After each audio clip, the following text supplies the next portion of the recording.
بسم اللہ الرحمن الرحیم عسى ان تکرہوا شیئا وہو خیر لکم وعسى ان تحبوا شیئا وہو شر لکم واللہ یعلم وانتم لا تعلمون۔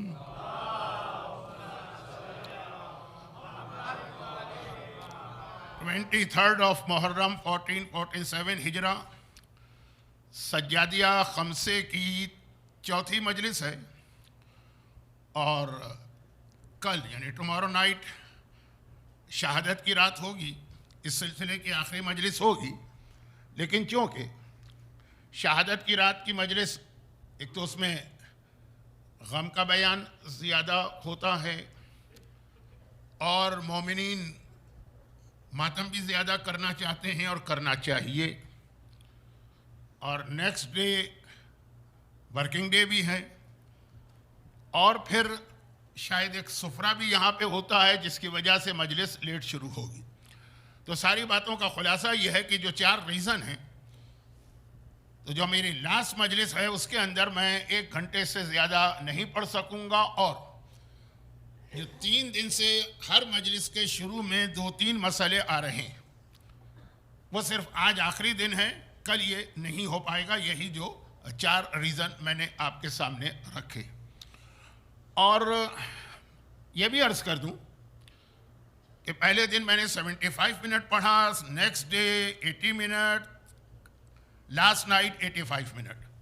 ایک مجلس تو ایکسٹرا آپ کو مل گئی، ہو سکتا ہے کہ آپ کہیں کہ نہیں چاہیے تھی ہمیں، لیکن وہ مل گئی آپ کو۔ اچھا، اب آئیے کہ ایک اس سال کی شروع کی تینوں مجالس میں اور آج کی مجلس انکلوڈنگ ٹوڈیز مجلس، 4 مجلس، 10-10 12-12 منٹ کچھ مسائل کا بھی ایک پورشن بن گیا۔ اور اس کا ریزن میں نے آپ کو پہلی مجلس میں بتایا کہ جس امام معصوم کی شہادت کی وجہ سے ہم یہاں جمع ہیں، اس امام معصوم کی امامت کا آغاز مسائل سے ہوا، اور وہ امام معصوم اپنی پھوپھی کے ساتھ مل کے جو جہاد کر رہا ہے تو اس پھوپھی کا جہاد بھی ایک مسئلے سے ہوا۔ یہ میں 3 دن سے بتا رہا ہوں، فی الحال میرے سامنے وہی مجمع ہے جو 3 دن سے آ رہا۔ تو آج ویکینڈ ہونے کی وجہ سے کوئی فرق نہیں پڑا ہے، تو اس لیے یہ 3 دن سے آپ نے سنا، تو آج بھی ابتدا میں ایک بات۔ البتہ ایک وجہ یہ بھی بنی ہے کہ بہت سارے مومنین نے حج اور خمس سے ریلیٹڈ ایک سوال پہلے دن سے شروع کیا، تو اب میری یہ ڈیوٹی بن گئی تھی کہ میں اس کی وضاحت کروں۔ اس کی وضاحت میں بات جو ہے وہ 10 15 20 منٹ تک بھی ہو جاتی تھی۔ اب اس سے پہلے کہ میں آج کے مسئلے پہ بات کروں، ایک بات یہ عرض کر لوں کہ بہت ساری چیزیں تو شریعت میں پابندیاں ہیں کہ یہ واجب ہے، کمپلسری تمہیں کرنا ہی کرنا، یہ حرام ہے، اس کو تمہیں ایوائڈ کرنا ہے، ریفرین ہے، اس سے دور رہنا۔ لیکن بہت ساری چیزیں ایسی ہوتی ہیں جو آدمی اپنے کلچر میں یا جس وہ انوائرمنٹ میں پیدا ہوا، پلا بڑھا، وہاں وہ چیزیں آتی ہیں، اور یہ بعض اوقات ریلیجن اور کلچر ایک دوسرے سے مل جاتا ہے۔ مثلا آیت اللہ سیستانی کی بھی جو ایک خاص ایڈوائس ہوتی وہ یہ ہے کہ ہر وہ چیز جو کلچر کی وجہ سے ہے مگر اگینسٹ شریعہ نہیں، اسے مت چھوڑو، اسے باقی رکھو، اپنے بزرگوں کے وہ رسم و رواج اور ریت جو شریعت کے اگینسٹ نہیں، اسپیشلی عزاداری کے حوالے سے، لیکن ویسے بھی اوورآل۔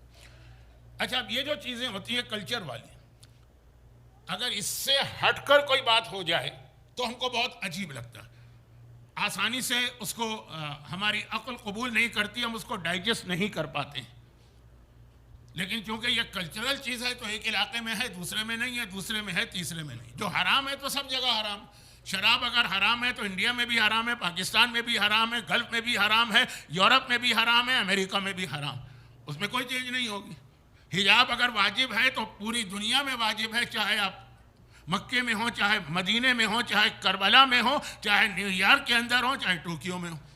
لیکن کلچر والی چیزیں جو ہیں وہ واجب اور حرام تو ہے نہیں، جس ماحول میں ہے اس کی پابندی کرو، لیکن کبھی اگر اس کے خلاف کوئی چیز آ جائے۔ اچھا، کلچر بدلتا بھی رہتا ہے، ایک بات کیسے بدلتا ہے؟ ٹائم سے، مثلا 50 سال پہلے کچھ اور، آج کچھ اور پلیس سے۔ بہت ساری کلچرل چیزیں انڈیا پاکستان میں ہوں گی جو یہاں نہیں ہو سکیں گی، آپ کے بچے بھی قبول نہیں کریں گے۔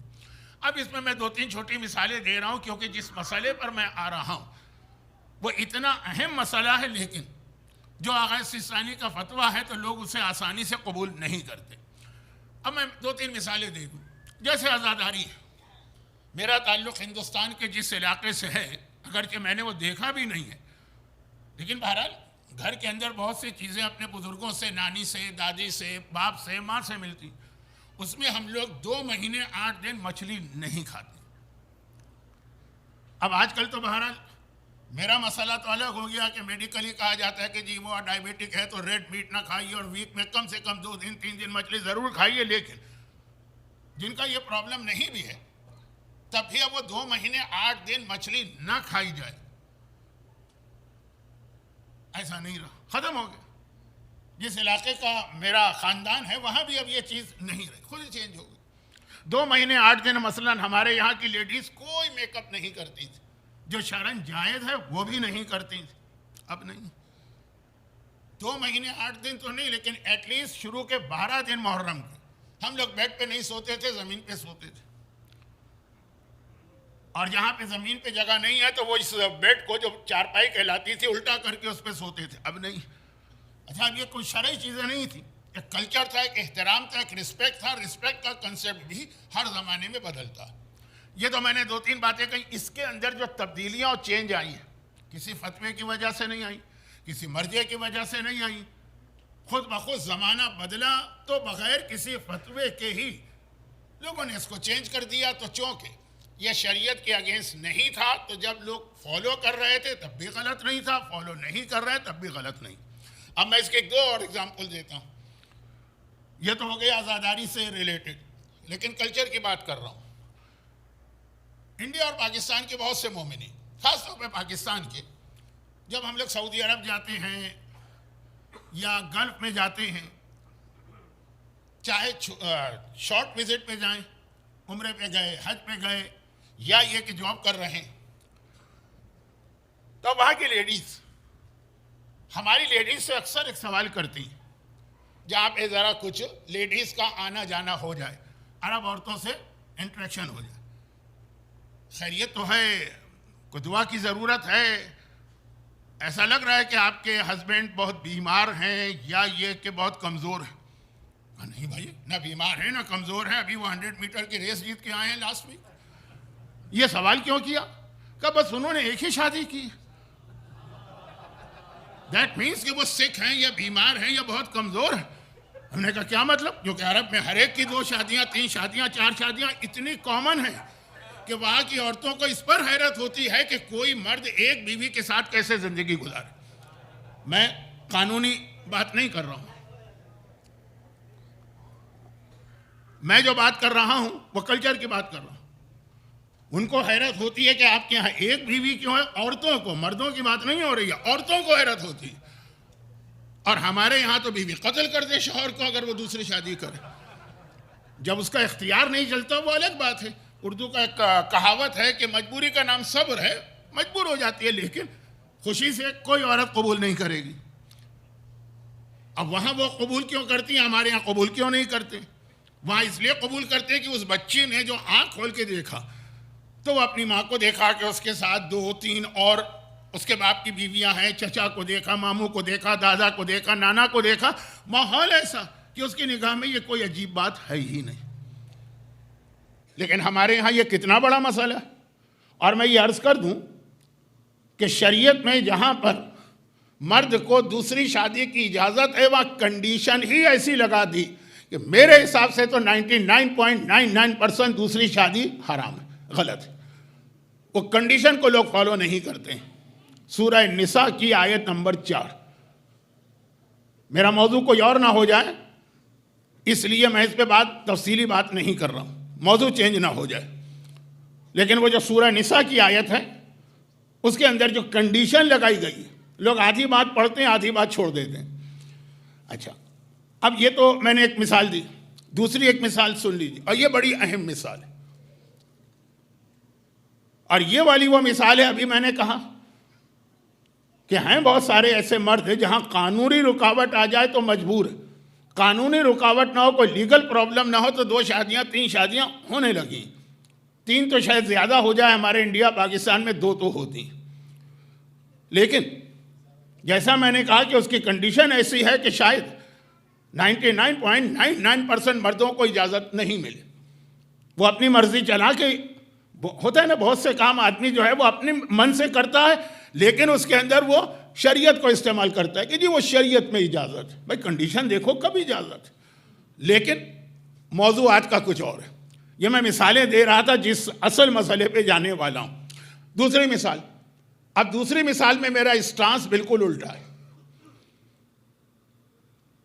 دوسری مثال وہ ہے کہ کلچر منع کرتا میں پروموٹ کرتا ہوں۔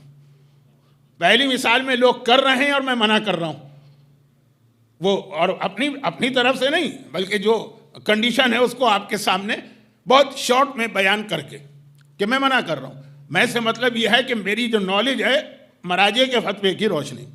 دوسرے میں بالکل الٹا اسٹانس، وہ کیا ہے؟ اور وہ یہ ہے کہ اگر فرض کیجئے کسی شخص کی بیوی کا انتقال ہو گیا، مر گئی، موت تو اختیار میں نہیں، اب اسے دوسری شادی کر لینا چاہیے، لیکن ہمارے یہاں بہت برا سمجھا جاتا ہے، خاص طور پر اگر وہ شوہر جو ہے اچھا بالکل جوان ہے، ابھی 25 سال 30 سال تو ٹھیک ہے، لیکن اگر مڈل ایج میں 50 سال 55 سال اور اس کے لائف پارٹنر کا انتقال ہو گیا، وائف کا، تو اب یہ اس طرح کیا زندگی گزارے؟ اولاد اپنے کاموں میں لگی ہے، بیٹیاں اپنے گھر میں چلی گئی ہیں، بیٹا اپنی لائف بنا رہا ہے اور اپنی اولاد کی فکر کر رہا ہے، یہ بوڑھا آدمی کیسے زندگی گزارے؟ شریعت نے اس کا سلوشن رکھا ہے، اور ہمارے یہاں مسلسل پہلے دن سے لے کر رسول خدا سے لے کے تقریباً 10ویں امام تک کے حالات میں آپ کو ملے گا۔ 11ویں امام تھے جنہوں نے صرف ایک شادی کی، جناب نرجس خاتون جیسی پاک و پاکیزہ اور قابل احترام خاتون سے۔ مثالیں بھی ملیں گی، لیکن معصومین کی مثال اس لیے نہیں دے رہا ہوں کہ کچھ چیزوں میں اللہ نے ان کو اسپیشل پرمیشن دی، ان کے صحابیوں کی مثال، خیر، لیکن ہمارے یہاں ایک دھمال مچ جائے، جو فلاں صاحب نے شادی کی، وہ 60 سال کی عمر میں دولہا بن کے جا رہے ہیں، سہرا ویرا لگایا ہوا، انڈیا پاکستان کی بات کر رہا ہوں، یہاں مجھے نہیں پتا۔ اب یہ دیکھیں یہ کلچر کا اثر ہے، برا سمجھا جا رہا ہے، جبکہ شریعت میں بہت زیادہ اس کا ریکمنڈیشن، اس کی ایک زندگی اچھا ہونا تو عورت کے لیے بھی چاہیے۔ جو کل میں نے کہا نا کہ بیوہ عورت کو ہمارے یہاں منحوس سمجھا جاتا، وہ بیوہ نہ رہے، وہ دوسری شادی کر لے، لیکن عورتوں کا مسئلہ یہ ہے کہ اگر ان کی یہاں اولاد ہو گئی ہے، چھوٹے بچے ہیں، تو بچوں کے لیے عورتیں بہت قربانیاں دیتی ہیں۔ شرن نہیں ہے، یہ سیکریفائز نہیں ہے، لیکن ہمارے انڈیا پاکستان کے ماحول میں اسٹیپ مدر بری ہے، لیکن اصل میں اسٹیپ فادر برا ہوتا ہے۔ خیر، تو عورتوں کے لیے میں بات زیادہ نہیں کر رہا ہوں، ذرا سینسیٹیو ایشو ہے، لیکن شرن تو عورت کے لیے بھی، جوان عورت سے ساری زندگی کیسے گزارے گی؟ بہت ساری چیزیں کرپشن میں آتی ہیں جس کو ہم لوگ اس لیے اگنور کرتے ہیں کہ کرپشن ہمارے ہاں صرف پیسے کا ہوتا ہے، یہ مورل کرپشن، معاشرہ تباہ ہوتا ہے۔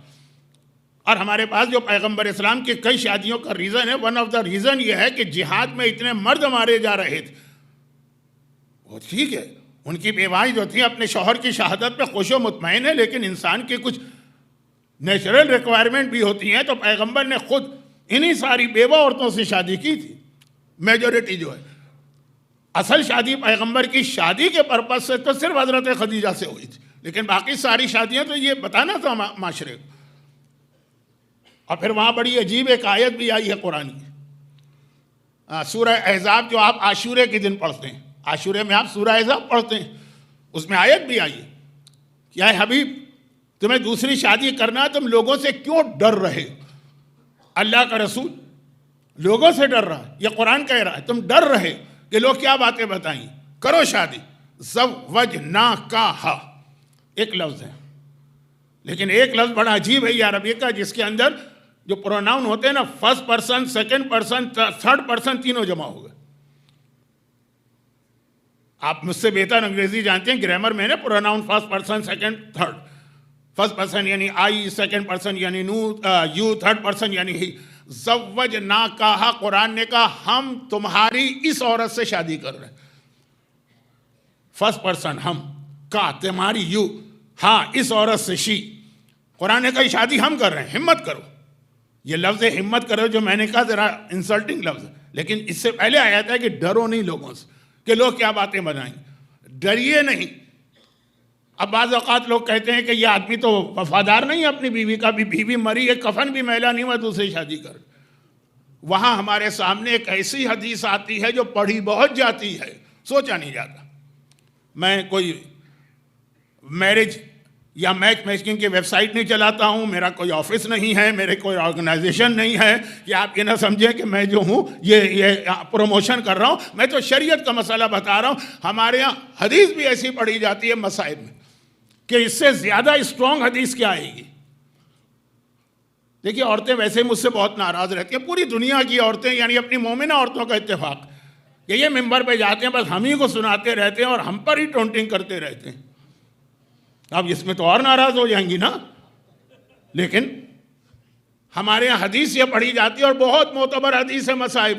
شہزادی نے اپنی وفات کی رات کو مولا سے کہا کہ آپ 3 دن کے بعد دوسری شادی کر لیجئے گا۔ اب باقاعدہ رشتہ بتایا کہ کس سے کیجئے گا، امامہ باقاعدہ انتخاب، یعنی سلیکشن بھی خود ہی کر کے جا رہی۔ فاطمہ جیسی بیوی کائنات میں کسی کو ملی، اور علی جیسا وفادار شوہر کائنات میں کوئی ہو سکتا، مگر وفاداری اپنی جگہ ہے۔ جب مرنے والا مصلحت خدا سے دنیا سے چلا گیا تو بتا رہا اسلام، میسج دے رہا کہ دنیا کے کام نہیں روکیں گے۔ ہاں یہ ہمارے پاس واقعات ہیں کہ بعض یہ تو تھا کہ شوہر اکیلا رہ گیا، ریکمنڈیشن بیوی نے دیا، فاطمہ جیسی بیوی نے، مصائب میں پڑھا جاتا ہے۔ 3 دن کہا کہ 3 کیونکہ بہت سارے علماء کا نظریہ ہے حدیث کی وجہ سے کہ مرنے والا اگر عام آدمی ہے تو اس کا سوگ اور ماتم 3 دن سے زیادہ نہیں ہونا چاہیے، سوائے بیوہ عورت کے۔ بیوہ عورت کو اپنے شوہر کے بعد 4 مہینے 10 دن تک عدہ رکھنا، شوہر کے لیے تو کوئی عدہ بھی نہیں ہے۔ اور سوگ کے حوالے سے بھی تو آپ عرب دنیا میں جائیں گے، عرب دنیا سے میری مراد وہابی عرب نہیں، اپنے مومن عراق، نجف، قوم جہاں جائیے گا 3 دن تک وہ صف بچھاتے ہیں، بیٹھتے ہیں، لوگوں سے پرسہ لیتے ہیں، قرآن خوانی ہوتی ہے، چوتھے دن سے ختم بات۔ ایک نیچرل غم تو ہوگا لیکن باقاعدہ صف، صرف عدہ عورت کے لیے، وہ بھی صرف بیوہ عورت۔ ماں کا بیٹا مر گیا تو کوئی عدہ نہیں ہے ماں پر، بھائی بہن کا بھائی مر گیا تو وہاں ایسا کوئی کنسیپٹ نہیں، بیٹی کا باپ مر گیا، صرف بیوہ عورت، شوہر۔ اور وہ عدہ بھی کیا چیز ہے؟ اگر ہم بہت پرانے مراجع کے فتووں پہ عمل کرنے لگے نا تو ایک وضو آپ نہیں کر سکتے، کرنٹ مرجع کو ماننا پڑتا ہے نا۔ اور اگر ایسا مسئلہ ہو جس میں سارے کرنٹ مراجع 50 سال سے ایک ہی بات کہہ رہے ہوں، تو عدہ جو ہے نا، ہمارے یہاں انڈیا پاکستان میں ایک بڑی غلط فہمی ہے کہ عدہ کا مطلب ہے عورت گھر سے نہیں نکل سکتی۔ اصل عدہ 2 چیزوں کا نام ہے۔ نمبر 1، اس دوران دوسری شادی نہیں کر سکتی۔ اب دیکھیے مسئلہ کیا بنا، بیوہ عورت کو 4 مہینے 10 دن عدہ رکھنا، یعنی 4 دن کے بعد 4 مہینے کے بعد جو 11واں دن آئے دوسری شادی کرو۔ دوسری شادی کر سکتی ہو، اب تمہیں اجازت مل گئی، یہاں ساری زندگی وہ 30 سال رہے گی بیوگی میں اور گزار دے گی۔ اولاد کو پالنے کے لیے جو زحمتیں ہوتی ہیں اس کی خاطر قربانی دے رہی ہے، اس کا اجر و ثواب تو آپ اندازہ نہیں کر سکتے۔ لیکن مسئلے کی حد تک لیگلی شرعن 4 مہینے کے بعد 11واں دن آیا شادی کرو، ختم۔ اصل پابندی عدے میں ہے دوسری شادی، اور یہ ہے کہ اس دوران زینت نہ کرو، میک اپ وغیرہ، بس یہ 2 پابندیاں۔ ہاں پرانے مراجع کہتے تھے کہ گھر سے نہ نکلو، آج کہتے نہیں، یہ عدے کا حصہ نہیں، بہتر ہے کہ گھر میں رہو، خاص دن کا بھی وقت نہیں، خاص طور پر رات کے وقت، لیکن بہتر، ریکمینڈڈ، ثواب، بٹ ناٹ کمپلسری اور واجب۔ اب ہمارے آج کل کتنی عورتیں جاب کرتی ہیں، تو کیا وہ 4 مہینے 10 دن چھٹی کر کے بیٹھیں گے؟ پاکستان میں کیونکہ اسلامی ملک ہے نا تو وہاں عورتوں کو اس کی لیو بھی مل جاتی، لیکن شرعن تو یہ نہیں۔ ہمارے یہاں سارا زور اس بات پر ہوتا ہے 4 مہینے 10 دن کا عدہ، گھر سے نہیں نکلنا، وہ ہے شادی نہ کرنا۔ اب شادی نہ کرنے کا لفظ ہی یہ بتا رہا کہ 4 مہینے 10 دن کے بعد کر لو شادی، کر سکتی ہو۔ ام سلمہ سے جب پیغمبر نے شادی کی تو اسی طرح کی کہ نہیں کی؟ ام سلمہ کون؟ 2nd most important wife of رسول خدا، اور فضیلت میں بھی حضرت خدیجہ کے بعد ام سلمہ بہت عظیم خاتون ہیں۔ ام سلمہ کے جب شوہر مارے گئے تھے جنگ احد میں، 4 مہینے 10 دن پیغمبر نے انتظار کر کے 4 مہینے کے 11ویں دن اپنا رشتہ بھجوا دیا تھا، بالکل کیلکولیشن کے ساتھ. اور دیکھیے اس میں تو اتنی کیلکولیشن ہوتی، 4 مہینے کا مطلب ہوا 120 ڈیز اور دین 10 130 نہیں کہا 128 بھی ہو سکتا ہے کیونکہ مہینہ 29 کا بھی ہوگا 29 کا بھی. تو اس کے بعد وہ شادی کر لے.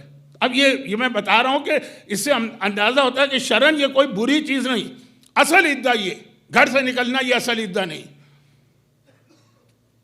بلکہ اگر زینت نہ کرنا یہ ہے عدے کا ہو. لیکن اس کی مخالفت کر لی یا گھر سے نہ نکلنا اگر پرانے مرجع کے فتوے میں ہو اور آپ نے مخالفت کر لی عدہ نہیں ٹوٹے گا. ہاں شادی نہ کرنا، اگر شادی کر لی عدے میں تو ختم، وہ نکاح ٹوٹ گیا اور یہ عورت ہمیشہ ہمیشہ کے لیے اس شوہر پہ حرام ہو گئی قیامت تک کے لیے. تو اصل وہ چیز ہے. بات یہ عدے کی بات اس لیے آ گئی کہ بتانا ہے کہ اسلام جو ہے وہ کیا کنسیپٹ دے رہا ہے.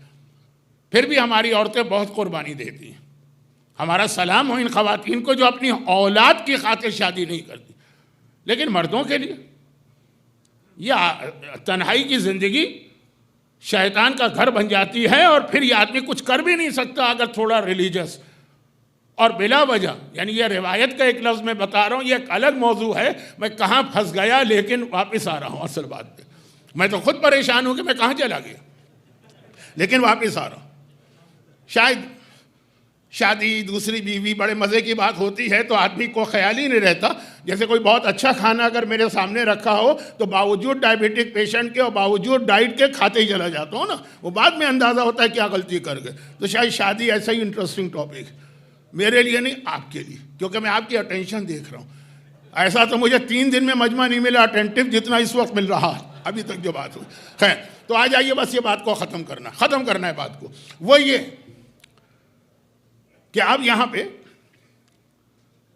ایک روایت میں بتا رہا ہوں، اس پہ میں نے پورا اشرا پڑھا ہے، اور وہ یہ ہے کہ روایت میں کہ بعض قربانیاں آدمی دیتا ہے، زحمتیں اٹھاتا ہے، بڑا سیکریفائز کرتا ہے، قیامت میں اس کو کوئی ثواب نہیں ملتا. کہا جاتا ہے تم نے بلا وجہ اتنی زحمت کی. یہ تو ہے ہی نہیں اسلام میں. ہم نے اپنے نفس پہ کنٹرول کیا، ہم نے بہت قابو پایا، ہم نے گناہوں سے بچا، وہ تنہائی کی زندگی میں بھی ہم حرام سے بچے رہے. قیامت میں کہا گیا، یعنی یہ میرا لفظ کہ تم نے بے وقوفی کی، یہ حماقت کی. یہ تو ہے ہی نہیں اسلام میں.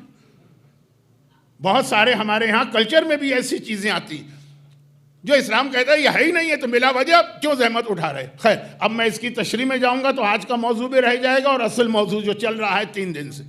اچھا تو واپس آئیے کہ بات یہ بنی کہ یہ سارا پرابلم کیوں ہے.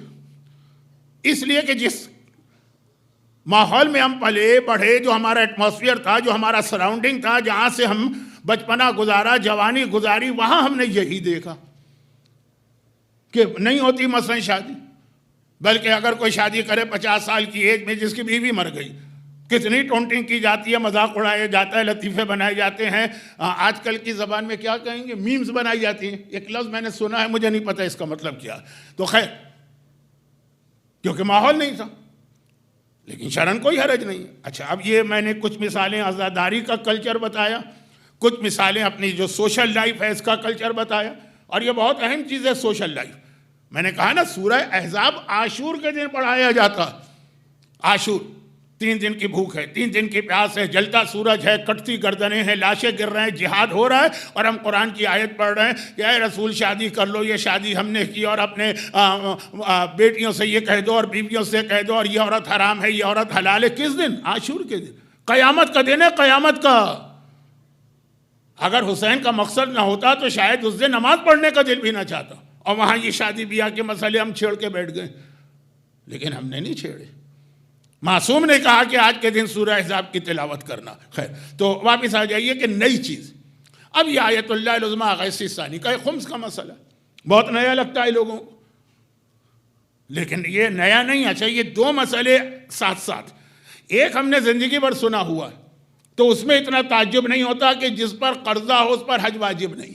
زندگی بھر سنا تو اب اس میں اتنا تعجب نہیں ہوتا.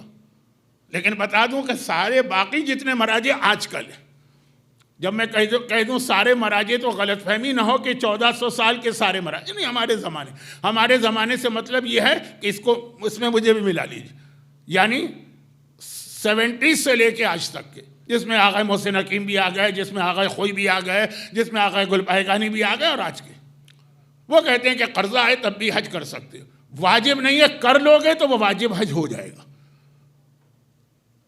وہ تو آغا سستانی بھی کہتے ہیں کہ قرضہ ہے تو حج واجب نہیں ہے، کر لو تو حج ہو جائے گا، غلط نہیں ہے، لیکن وہ واجب نہیں بنے گا۔ باقی کہتے ہیں کہ نہیں، قرضہ ہے تو حج واجب نہیں ہے، مت جاؤ، لیکن چلے گئے تو حج ہو بھی جائے گا اور وہ واجب بھی ہو جائے گا۔ یہ کل بات آ گئی تھی۔ دوسرا خمس میں بھی یہ مسئلہ ہے، یعنی بحث ہوتی ہے کہ کیا جس پہ قرضہ ہو اس پر خمس ہے کہ نہیں؟ باقی مراجع کہتے ہیں ہے، قرضہ اپنی جگہ، خمس اپنی جگہ۔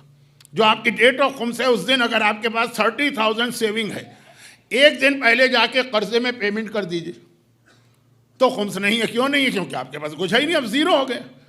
لیکن آپ کہیں کہ میرے پاس 30,000 سیونگ ہے اور میرے اوپر 50,000 کا قرضہ ہے تو خمس میں کیسے دوں؟ نہیں، قرضہ تم نے ادا نہیں کیا ہے، ڈیٹ آ گئی تو اس کا خمس دینا، یہ باقی مراجع کہتے ہیں۔ لیکن آیت اللہ سستانی اس میں بھی اختلاف کرتے ہیں، دو شرطیں لگا کر، دو شرطیں۔ نمبر ایک یہ ہے کہ وہ جو آپ کا قرضہ ہے مورگیج، اس کا اماؤنٹ سیونگ سے زیادہ ہو۔ آپ کے پاس مثلا اس سال 50,000 سیونگ ہے اور مورگیج 200,000 کا ہے، 2 لاکھ کا ہے، خمس نہیں، کیونکہ 50,000 کم ہے۔ لیکن اگر آپ کے پاس مثلا مورگیج ہے 200,000 کا اور سیونگ ہوئی ہے آپ کی 300,000 کی، تو اب یہ جو ایکسٹرا 100,000 ہے اس کا خمس دینا ہوگا۔ اب دیکھیے عام حالات میں اتنا سمجھانے کا وقت نہیں ہوتا، مجلس میں بھی وقت نہیں ہوتا ہے۔ اب میں تو مومنین کے سوال کی وجہ سے اس طرف چلا گیا ہوں۔ جو لوگ اس سے پہلے 3 مجلسوں میں نہیں آئے وہ حیران ہو رہے ہوں گے، ایک دوسرے سے پوچھ رہے ہوں گے یہ مجلس ہو رہی ہے کہ کچھ اور ہو رہا ہے؟ نہیں، مجلس ہی ہو رہی ہے۔ خیر، تو خلاصہ یہ کہ ایک یہ کنڈیشن ہے۔ اچھا، شروع میں تو یہ کنڈیشن پوری ہو جاتی ہے، مورگیج زیادہ ہوتا ہے، سیونگ کم ہے، پھر آپ پیمنٹ کرتے جاتے ہیں، مورگیج کم ہوتا جاتا ہے، کم ہوتا جاتا ہے، کم ہوتا جاتا ہے۔ جس سال آپ کا مورگیج اماؤنٹ کم رہ جائے اور سیونگ بڑھ جائے اس سال خمس دینا ہے، لیکن پورے سیونگ پہ نہیں، جتنا ایکسٹرا ہے۔ پہلی شرط یہ۔ اور سیکنڈ کنڈیشن یہ ہے کہ مورگیج آپ نے ضرورت کے لیے لیا ہو، مکان، گاڑی، ایجوکیشن، میڈیکل، کوئی ضروری ٹریولنگ، تب۔ لیکن اگر آپ نے ضرورت کے لیے نہیں لیا، انویسٹمنٹ پراپرٹی، بزنس، پھر یہ قرضے والا مسئلہ نہیں چلے گا، پھر جتنی سیونگ ہوگی اس کا خمس دینا۔ اچھا، اب یہ 2 کنڈیشن کے ساتھ خمس نہیں۔ اب اس میں ایک مسئلہ جو کل بھی میں نے کہا تھا حج کے لیے، وہ آج بھی خمس کے لیے بتا کے چیپٹر کلوز، اور وہ یہ ہے لیکن وہ مسئلہ یہ ہے ڈسپائٹ دیٹ، اگر آپ کہیں کہ نہیں بھائی دل نہیں مانتا، خمس جو ہے نا اس کی اتنی تاکید، فضیلت، حق زہرا، معصومین کا حق، فدق کا واقعہ، وہ ساری چیزیں دل نہیں مانتا، میں خمس دینا ہی چاہتا ہوں، یہ خمس نہیں بنے گا، ایک چیریٹی بنے گی۔ بٹ اگر آپ اس نیت سے دیں کہ میں دے رہا ہوں، خمس ہے نہیں، دے رہا ہوں، اگر بات کے مرجع نے اس کو خمس مانا تو یہ خمس میں شامل ہو جائے، یہ خمس ہو، کیونکہ اگر مرجع بدلے گا، نیا مرجع آئے گا، وہ کہے گا کہ نہیں جو آپ کے پرانے لون ہیں اس وقت بھی جو سیونگ تھی اس کا خمس دینا۔ مالی معاملات جو ہے نا اس کے اندر مرجع کے بدلنے سے حق معاف نہیں ہوتا۔ تو اب اگر ہم نے کہا بھائی ہم نے اس لیے خمس نہیں دیا کہ آغا سستانی کی تقلید میں تھے، انہوں نے کہا تھا واجب نہیں، اب اس کو 10 سال گزر گئے ہیں، وہ جو سیونگ تھی وہ بھی ختم ہو گئی ہماری، جو ختم ہو گئی تھی سیونگ، پھر بھی دینا پڑے گا نئے مرجع نے اگر کہا تو۔ اگر آپ خمس دیتے رہیں یہ نیت کر کے، جب بعد کے مرجع نے اگر خمس واجب کیا تو یہ اس میں شامل ہو جائے۔ میں بہت شارٹ بھی کر رہا ہوں، اس کے باوجود بہت ٹائم میں نے آپ کا لے لیا۔ اب جو میں نے آخری بات کہی نا، اس کی ایک ایگزامپل دے دوں، اور ایگزامپل یہ ہے کہ اگر ایک آدمی نان شیعہ اور پھر وہ حق کو پہچان کے شیعہ بن جاتا، میں الفاظ کا سلیکشن اچھا نہیں کر پا رہا ہوں کیونکہ ٹائم میرے ہاتھ سے نکلا جا رہا ہے۔ اب وہ تھا نان شیعہ تھا، وہ شیعہ بن گیا، جتنے عرصے وہ نان شیعہ رہا اس نے نمازیں بھی پڑھی لیکن اپنے طریقے سے، جو ہمارے طریقے سے غلط ہے۔ اس لیے غلط ہے کہ وضو ہی غلط ہے، جب وضو غلط تو نماز غلط، پھر نماز میں بھی ہاتھ باندھنا، ہاتھ کھولنا غلط ہے۔ اس نے حج کیا بغیر طواف النساء کے، ہمارے اعتبار سے حج میں کمی. اس نے روزہ رکھا 10 منٹ پہلے افطار کر کے، ہمارے اعتبار سے غلط. بچوں والے مسئلے ہیں، لیکن میں مثال اس لیے دے رہا ہوں کہ یہ سمجھ میں آ جائے کہ مرجع کے بدلنے سے بھی پرانا جو ہے، جو پیسے آپ کے پاس آئے اور ختم ہو گئے، اس کا خمس آ سکتا ہے. تو اب یہ ہے کہ جب یہ آ گیا شیعہ تو کہا گیا تمہاری ساری پاسٹ عبادتیں کریکٹ ہیں. اسی طریقے سے کسی شیعہ نے نماز پڑھی ہوتی تو اس کو قضا واجب تھی. اسی طریقے سے کسی شیعہ نے روزہ رکھا ہوتا تو اس پر قضا واجب تھی. لیکن تم اس وقت چونکہ شیعہ نہیں تھے تو جو فقہ کو فالو کر رہے تھے ٹھیک، مگر مالی معاملات میں نہیں. اب یہ میں نے مثال دی ہے، مالی معاملات تو نہیں تو جسمانی فزیکل عبادت. مالی کیا ہے؟ فطرہ. فطرہ شیعہ بھی نکالتے ہیں، فطرہ غیر شیعہ بھی نکالتے ہیں. اس نے فطرہ نکالا اور اپنے حساب سے جا کے اپنی کمیونٹی کے فقیر کو دیا. جبکہ شیعہ فقہ میں ہے کہ فطرہ شیعہ غریب کو دیا جائے گا، اثنا عشری شیعہ. جب وہ اس وقت جو فالو کر رہا تھا اپنے حساب سے صحیح، اس نے فطرہ دیا. لیکن اب جب ہوگا تو اس کو وہ فطرہ دوبارہ دینا پڑے گا. یہی مسئلہ زکوٰۃ وغیرہ کا. تو مالی معاملات جو ہے نا، اس کے اندر عقیدہ بدلنے سے، یعنی مذہب بدلنے سے، سیکٹ چینج ہونے سے، مرجع چینج ہونے سے یہ سارے مسائل آتے ہیں. تو میں نے ایک ہلکا سا ایک آپ کے سامنے سلوشن پیش کیا. لیکن یہ مسائل جو چوتھے امام کی شہادت کے مجلس میں اس لیے آ گئے کہ چوتھے امام نے تو اس کے مقابلے میں ایک بہت ہی چھوٹے مسئلے سے اپنی امامت شروع کی، مگر اس چھوٹے مسئلے کے پیچھے بہت بڑی ایک حکمت، فلسفی اور ایک بہت بڑے فتنے کا مقابلہ تھا کہ اب یہ چوتھے امام کی امامت کا انکار ہونے والا. اور ان کا انکار اس طرح نہیں ہوگا کہ یہ امام نہیں، جیسے بعض برادران اہل سنت کہتے ہیں امام علی امام نہیں ہے، لیکن امام علی کا اس میں قصور نہیں ہے، تم نے ان کو امام بنا دیا. وہ نہیں مانتے تھے اپنے آپ کو امام، تو وہ امام علی کی رسپیکٹ رکھ کر ان کی امامت کو منع کرتے ہیں. چوتھے امام کے ساتھ یہ نہیں ہوگا، ان کی امامت کو منع کیا جائے گا امام کی رسپیکٹ ختم کر کے کہ یہ جھوٹ بول رہے ہیں. نعوذ باللہ، بہت خطرناک جملہ میں نے کہا، ٹائم نہیں.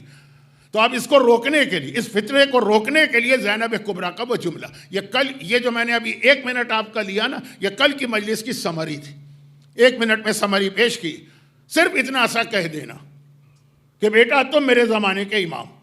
بعض چیزوں کے اندر لمبی چوڑی اسپیچ کرنے کی ضرورت نہیں ہے. جیسے کل میں نے ایک مثال دی تھی، مجھے آج ایلے سے ایک میل آ گئی، وہ ٹونٹنگ والی تھی، لیکن ٹھیک ہے کہ مولانا جب آپ نے اتنا ریپیٹ کیا ہے تو وہ دوسری مثال بھی ریپیٹ کر ہی دیجیے. ہمارا ٹائم تو آپ ویسٹ کر ہی رہے ہیں نا، یہ بھی ویسٹ ہو جائے. میں نے کہا چلیں، آپ نے کہا ہے، چاہے آپ نے ٹونٹنگ کی نیت سے کہا، لیکن میں مثال دے دوں، وہ ریپیٹ کر دوں. ہمارے یہاں کراچی میں بات ہو رہی ہے 70s کی، جب یہ اتنا زیادہ یہ میڈیا، کمیونیکیشن، یہ سب کچھ نہیں تھا. زیادہ سے زیادہ نیوز پیپر چھپتے تھے. پاکستان میں ٹی وی بھی بس بلکہ نہیں، جبکہ میں بات کر رہا ہوں اس وقت ٹی وی بھی نہیں تھا پاکستان. تو یہ باقی سارا یہ الیکٹرانک میڈیا اور سوشل میڈیا اور یہ واٹس ایپ، سیل فون کو تو کوئی جانتا ہی نہیں تھا. اس وقت کی بات کر رہا ہوں. مسئلہ آتا تھا چاند کا. آج دنیا کی اتنی ترقی کے باوجود ہر سال چاند کا مسئلہ دنیا میں کھڑا ہوتا ہے. چاند ہوا نہیں ہوا، چاند ہوا نہیں ہوا، عید ہے عید نہیں. ایک علاقے میں 2 3 عید ہوتی اور کوئی حرج نہیں. ہر آدمی اپنی شرعی ذمہ داری پہ چلے، 2 عید ہیں تو ہو جائے. لیکن اب یہ میں نے صرف اس لیے کہا کہ میرے اسٹائل سے یہ نہ لگے کہ میں اس کو کنڈیم کر رہا ہوں. نہیں، بالکل صحیح ہو رہا ہے. جس کے نزدیک جو چاند ثابت ہے وہ اس پہ عمل کرے. میں بات یہ کر رہا ہوں لیٹ 60s میں. اب وہاں پہ یہ ہوتا تھا کہ ہم لوگ ساری رات جاگتے تھے، مسجدوں میں جاتے تھے. چاند کی کوئی نیوز آئی، اونلی سورس اس زمانے میں ہوتا تھا ٹیلی فون. میں کراچی میں ہوں تو لاہور سے فون آ گیا، کہ بمبئی سے فون آ گیا، کہ لکھنؤ سے فون آ گیا، جہاں جہاں تک وہ ممکن تھا. لیکن چاند کے مسئلے میں ہماری قوم میں ہمیشہ سے ایک اچھی عادت تھی، اور شاید ابھی بھی، اور وہ یہ ہے کہ چاند کے مسئلے میں لوگ وہی بات کہ وہ جو ہے ڈر رکھتا ہے نا کہ غلط نہ ہو جائے، تو علماء پہ ریلائی کرتے ہیں، جبکہ یہ علماء کا شعبہ ہی نہیں. یہ تو ہے آئی سائٹ جن کی تیز ہے وہ دیکھیں گے، یا یہ کہ جو یہ سائنٹسٹ یا ایبزرویٹری والے ہیں. لیکن ریلائی کرتے تھے علماء پر. کہ بھئی چاند بہت سینسیٹیو چیز ہے، ایسا نہ ہو کہ غلط چاند ہو تو ہمارا روزہ رہ جائے یا ہم حرام دن میں روزہ رکھ لیں عید کے دن۔ علماء کیا کہہ رہے ہیں؟ چاروں طرف اس زمانے میں نے کہا نا صرف ٹیلی فون تھا، نیوز پیپر تو نیکسٹ مارننگ کو چھپ کر آئے گا، اس وقت تک تو آریہ پار ہو چکا ہوگا۔ پتہ نہیں یہ لفظ آپ سمجھے کہ نہیں ہے کہ بہرحال فجر کے بعد تو پھر یا تو روزہ ہے کہ نہیں۔ تو اب رات کو ہمارے یہاں کراچی میں اس وقت ایک عالم تھے، کئی عالم تھے، لیکن ایک عالم تھے آغائی شریعت، کیونکہ ان کا تعلق نجف کے حوزے کے دو بڑے خاندانوں سے تھا۔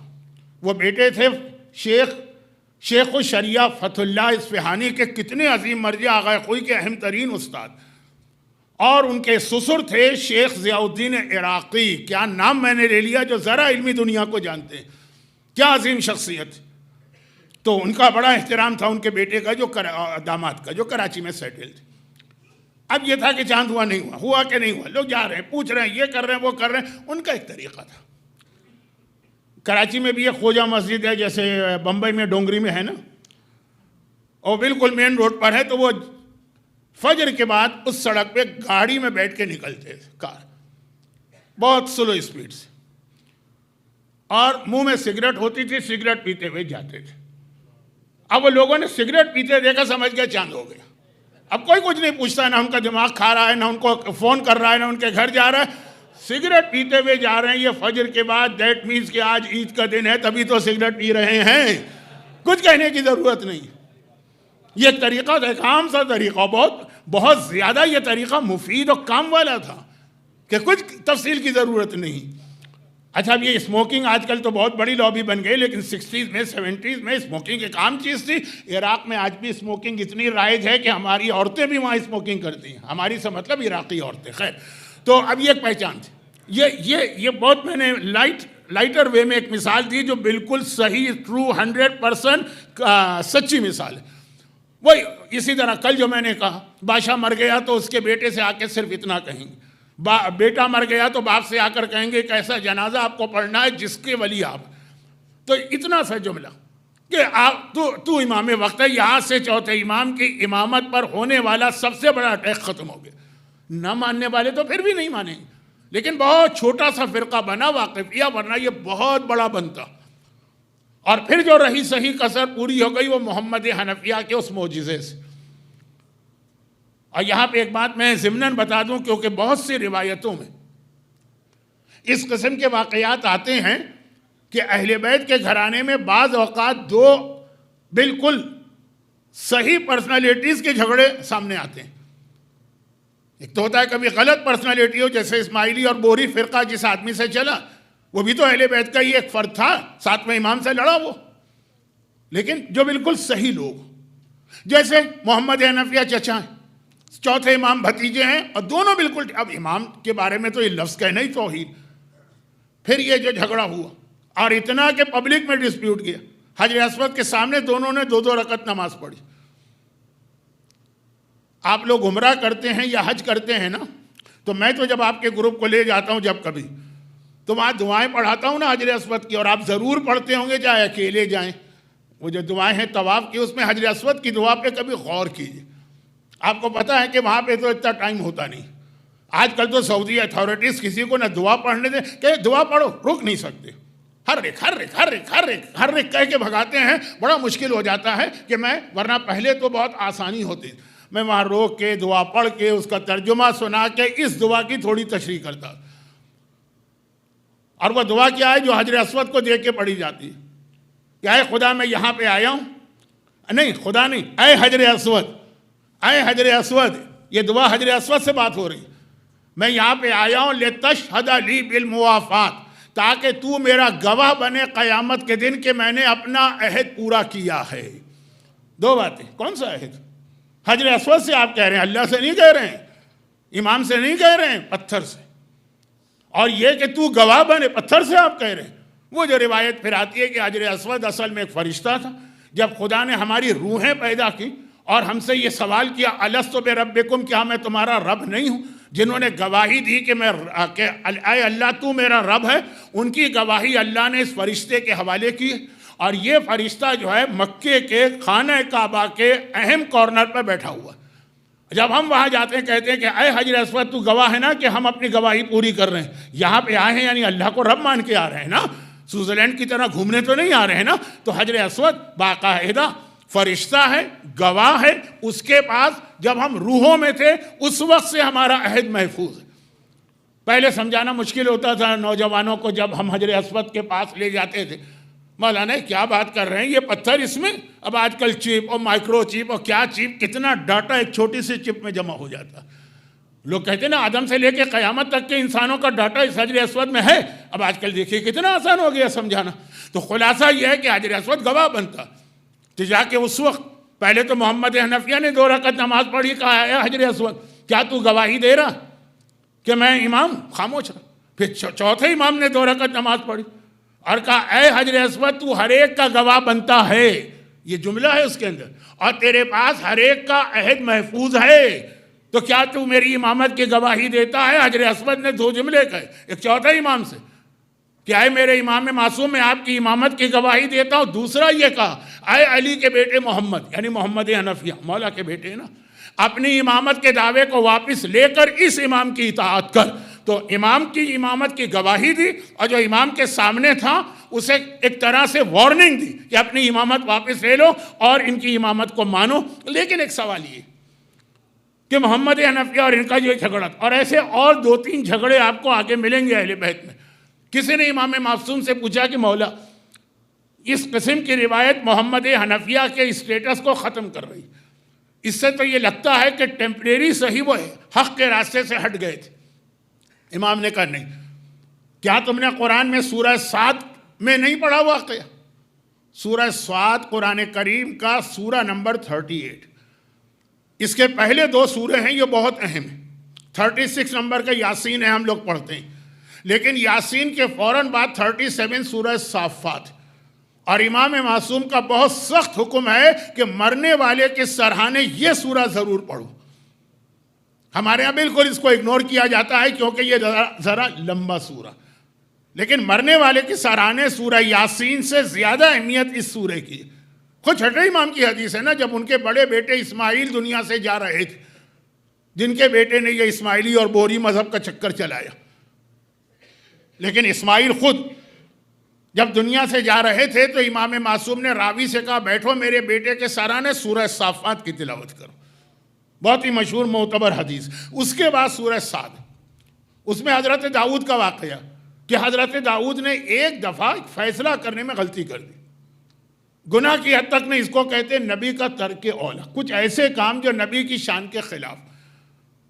تو اس کے بعد 2 فرشتے ان کے پاس آئے جھگڑا کرتے ہوئے انسانی شکل میں.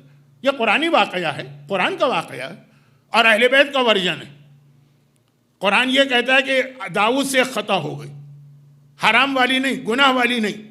سمجھانے کا وقت نہیں ہے, میرا موضوع کچھ اور ہے, اور یہ تو اس لیے بات کہنا پڑے گی کہ سیرت معصومین کے بہت سے واقعات یہ سمجھ میں آئیں گے, اس کی لاجک. امام نے کہا 2 فرشتے آئے نا, داؤد نے اپنے آپ کو گھر میں بند کر لیا تھا, لاک, تو دیوار پھاند کے آئے. وہ فرشتے تھے. لاک کیوں کیا تھا؟ لاک اس لیے کیا تھا کہ حضرت داؤد نے ایک دن خدا سے کمپلین کی کہ خدا بندہ مجھ سے پہلے جو انبیاء گزرے ہیں نا, فرشتے ہر وقت ان کی تعریف کرتے ہیں, میری تعریف نہیں کرتے اتنی. تو خدا نے کہا اس لیے کہ اس سے پہلے کہ انبیاء کا میں نے امتحان لیا, ان کو مشکلات میں ڈالا, انہوں نے صبر کیا.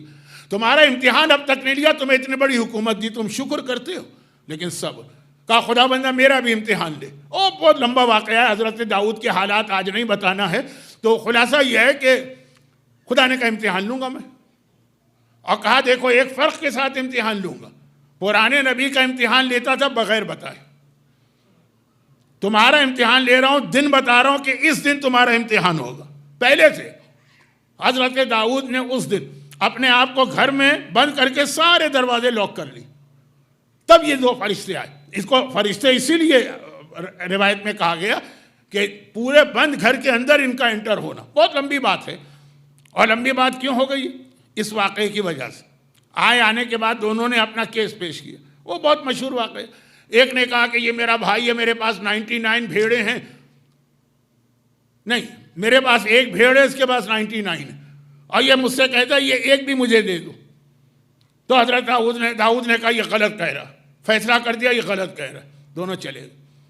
یہ دو فرشتے تھے جو اپنا کیس لے کے آئے تھے، جیسے ہی گئے تو داؤد کو خیال آیا کہ میں نے غلط فیصلہ کیا، اس طرح فیصلہ نہیں ہوتا ہے، مجھے دونوں کے گواہ لینے چاہیے اور سامنے والے سے بھی پوچھنا چاہیے کہ تم 99 ہے تو پھر ایک کیوں مانگ رہے ہو، کیا ریزن؟ One sided. ایک دوسری مجلس میں نے کہا تھا نا کہ میں اب جہاں جاتا ہوں لوگوں سے انٹریکشن نہیں کرتا ہوں، طلاق کے کیس آتے ہیں ون سائیڈڈ، جھگڑے آتے ہیں مومنین کرام میں ون سائیڈڈ۔ یہ داؤد کا گناہ کے قریب پہنچا ہوا عمل ہے، گناہ نہیں، نعوذ باللہ، اس کے قریب۔ داؤد سمجھ گیا یہ میرا امتحان تھا، تو پھر وہ خرّا راکعا، سجدہ، سجدے میں گر پڑے اور اپنے اس کی ترک اولیٰ کی معافی مانگی کہ تم نے جو فیصلہ کیا ہے، تم جج ہو، عام آدمی نہیں۔ اس سے پوچھا کہ 99 والا یہ ایک مانگ کیوں رہا ہے، اس کے بعد ریزن کیا؟ دو پارٹیوں سے بات سنو، تو یہ درمیانی بات آ گئی۔ اچھا یہ بتا دوں کہ اس کے اندر عام مسلمان کچھ اور کہتے ہیں جو بائبل کہتی کہ داؤد کسی اپنے سپہ سالار کی بیوی سے محبت کرنے لگے اور اس کو دیکھا تو بہت حسین لگی، خوبصورت لگی، تو اپنے سپہ سالار کو اس لیے جنگ میں بھیجا کہ وہ مارا جائے گا، بیوہ ہوگی تو بیوہ سے میں شادی کروں گا۔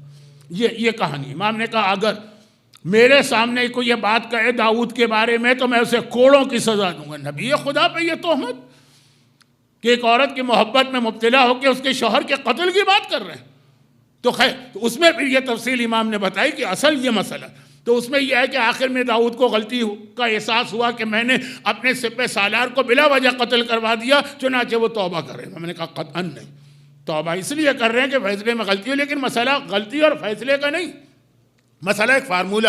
دو فرشتے لڑتے آ رہے ہیں، فرشتوں میں کوئی لڑائی ہوتی؟ دونوں معصوم ہیں۔ کہا لیکن کبھی دو معصوم اس طرح کا کیس پیش کرتے ہیں کیونکہ تاکہ سامنے والے کو ایک میسج ملے، ان کا آپس میں کوئی جھگڑا نہیں۔ کئی روایتیں میں آپ کو ملے گا مولا اور رسول کی گفتگو، علی کہتے ہیں اچھا ایسا ہوا، اچھا ایسا ہوا، ایسا لگ رہا ہے کہ علی کو کچھ پتہ ہی نہیں۔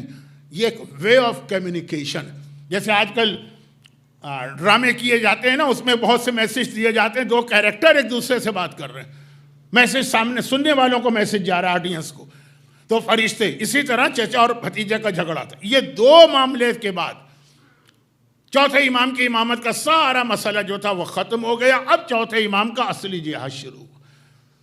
آج بات اب اسٹارٹ ہو رہی ہے، کل جا کے مکمل ہوگی۔ وہ کیا تھا؟ وہ یہ تھا جو میں نے 2 دن سے ایک بات کہی تھی نا، اس کو آپ کو یہاں تک لانا تھا۔ انبیاء کے معجزات میں نے آپ کے سامنے پیش کیے، رسول خدا کی جنگیں اور مباہلے کا کمپیئر کیا، بدر میں تلوار کیوں نکالی، مباہلے میں تلوار کیوں نہیں نکالی، وہ ساری چیزیں، حسن نے سلو کیوں کی، حسین نے تلوار جنگ کیوں کی، یہ ساری جو مثالیں تھیں نا وہ یہاں کے لیے۔ اور وہ یہ ہے کہ جو انبیاء کا طریقہ، جو رسول خدا کا طریقہ، حقیقت ابدی ہے، مقام شبیری، بدلتے رہتے ہیں انداز کوفی و شامی۔ تو جو رسول خدا کا طریقہ، جو انبیاء کا طریقہ کہ ہم خود کوئی انیشیٹو نہیں لیں گے، سامنے والا جو اٹیک کرے گا جیسا اس کا حملہ ہوگا اس طرح اس کو جواب دیں گے۔ اب یہ معصومین کی تاریخ شروع ہے۔ مولا کائنات پہلا امام، ان کے خلاف بہت زیادہ پروپیگنڈا، بہت زیادہ تو نہیں، اس لیے کہ اس وقت تک رسول کا زمانہ دیکھے ہوئے بہت سے صحابی زندہ تھے، نو ڈاؤٹ ان میں وہ ہمت نہیں تھی کہ مولا کے حق میں آواز بلند کرے، لیکن وہ زمانہ دیکھے ہوئے تھے۔ یہاں رک کر ایک بات کہہ دوں، ان میں سے ایک کا نام تھا مقداد، بہت اہم صحابی۔ روایت میں یہ ہے کہ ایمان کے 10 درجے، سلمان کے پاس 10 کے 10 ہیں، ابو ذر کے پاس 9 ہیں، مقداد کے پاس 8 ہیں، بہت مشہور روایت۔ آج بھی میرے پاس ایک ای میل آئی، ابھی جو میں ٹریول کر کے آئے نا ڈیلٹا ایئر لائن سے، میل آئی، آپ کا فیڈ بیک چاہیے، سروے ہم کر رہے ہیں، یہ 10 ہیں، آؤٹ آف 10 آپ ہم کو کتنے نمبر دیتے ہیں؟ ایک طریقہ ہے نا آج کل۔ تو اس سفر میں تو جہاں بھی، اس سے پہلے یونائٹڈ ایئر لائن میں گئے، ان کی میل آئی تھی۔ تو خلاصہ یہ ہے کہ یہ والی جو ٹرمینالوجی ہے یہ رسول خدا نے شروع کی تھی کہ 10 میں سے کس کو کیا ملے گا۔ سلمان 10 آؤٹ آف 10، ابو ذر 9 out of 10، Miqdad 8 out of 10، but جو اصل چیز، بٹ امام معصوم نے کہا ایک چیز میں سلمان سے بھی افضل ہے مقداد۔ سلمان سے افضل کوئی ہو جائے، سلمان سے افضل، جو سلمان جو منا اہل البیت ہیں، پارٹ آف اہل بیت ہیں. مولا کس چیز میں؟ کہا کہ اتنا ان کو آنکھیں بند کر کے ہمارے خاندان پہ ٹرسٹ تھا، جو ہم کہہ دیں. کہ مولا سلمان کو نہیں تھا؟ کہ نہیں، سلمان کے دل میں ایک مرتبہ 1 منٹ کے لیے ایک وسوسہ آیا، وہ آپ کے دل میں بھی آئے گا. لیکن خیر ہم تو ہم ہیں، سلمان ہے. وہ کیا؟ جب شہزادی پہ سارے مظالم ہو رہے تھے تو سلمان کے دل میں خیال آیا کہ مولا تو طاقت رکھتے ہیں، آخر اس کا جواب کیوں نہیں دے رہے؟ ایک لمحے کے لیے دل میں خیال آ گیا. اس ایک لمحے کے خیال نے سلمان کو اس چیز میں 1 ڈگری کم کر دیا. کہ مقداد کے ذہن میں ایک لمحے کے لیے خیال نہ آیا جو علی کر رہا ہے وہی حق ہے، وہی سچ ہے، وہی صحیح. خود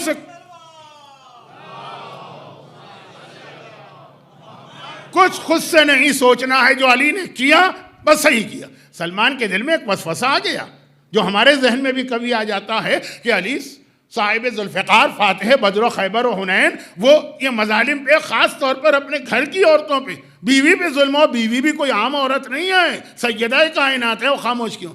یہ خیال خالی آیا جو ہم اور آپ سوچیں تو معاف ہے. سلمان جیسی شخصیت کے دل میں تو کہا کہ سلمان اس سے بھی افضل.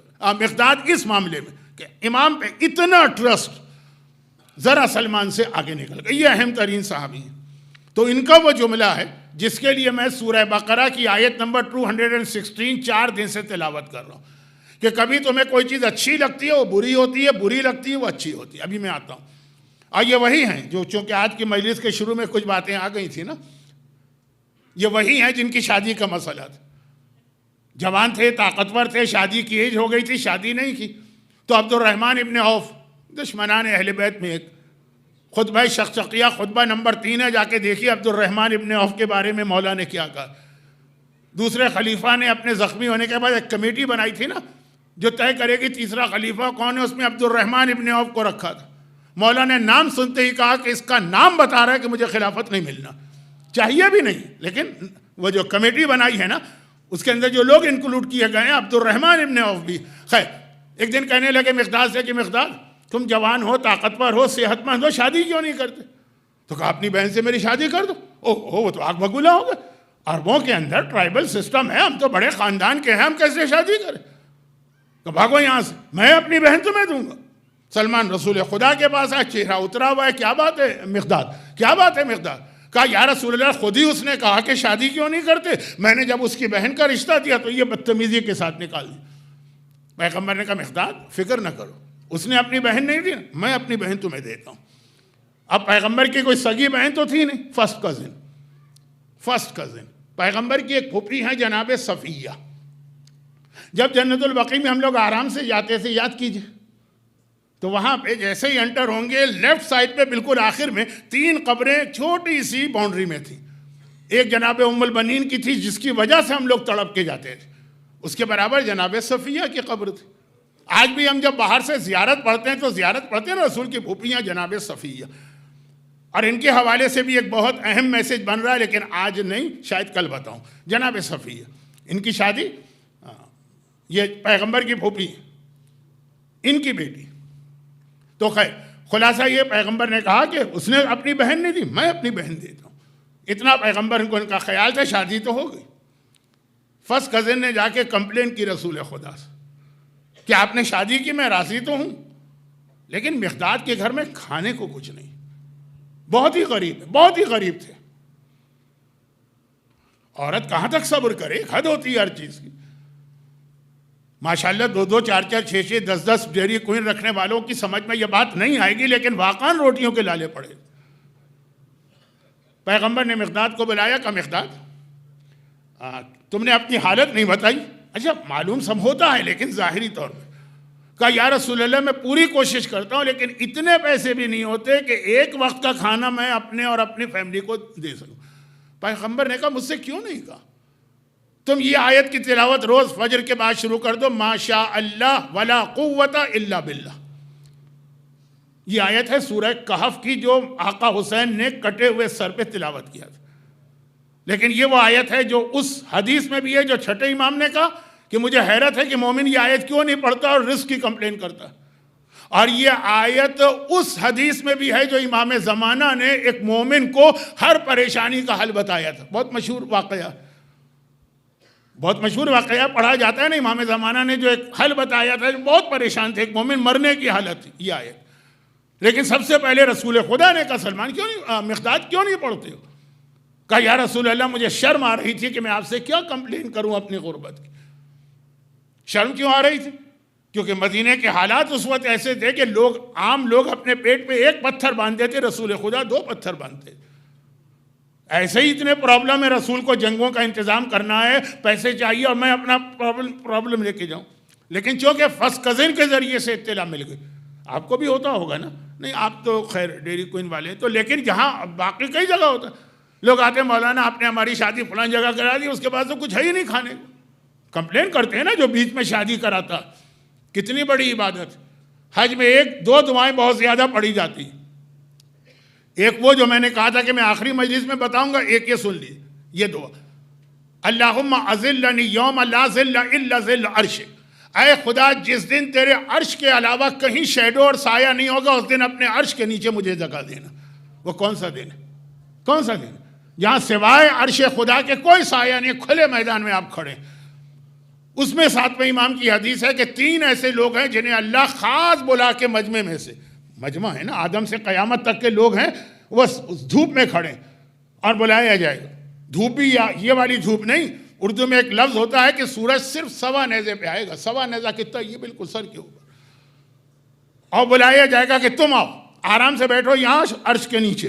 اس میں ایک وہ ہے جو ایک مومن اور مومنہ کی شادی کے لیے کوشش کرتا, لیکن دیانتداری سے. پھنسائیے نہیں کسی کو, کسی کی بچی کو پھنسائیے نہیں اس طرح سے, دیانتداری سے. کہا اللہ اس کے عرش کے سائے میں جگہ دے گا. لیکن یا رسول اللہ آپ نے شادی کرا دی, میں کہا کیوں نہیں پڑھتے ماشاءاللہ لا قوت الا باللہ. روزانہ پڑھنا شروع کیا, چند دن گزرے. آپ بھی پڑھیے اگر آپ کو ضرورت. چند دن گزرے, کہا یا رسول اللہ میرے ساتھ ایک مسئلہ پیش آ گیا, اب مجھے پریشانی ہے کہ یہ حلال ہے کہ حرام. پیغمبر نے کہا کیا مسئلہ؟ اچھا پرانے زمانے میں, بلکہ انڈیا میں تو ابھی تک, اب پاکستان میں بھی جو چھوٹے چھوٹے دیہات ہیں وہاں ابھی تک واش روم یا ٹوائلٹ گھر میں نہیں ہوتے. صبح کے وقت جو آدمی کو ضرورت ہوتی ہے مثلا پیشاب وغیرہ کی, تو وہ باہر جنگل میں, کھیت میں, صحرا میں, ڈیزرٹ میں وہاں جاتا. ایک طریقہ تھا عام.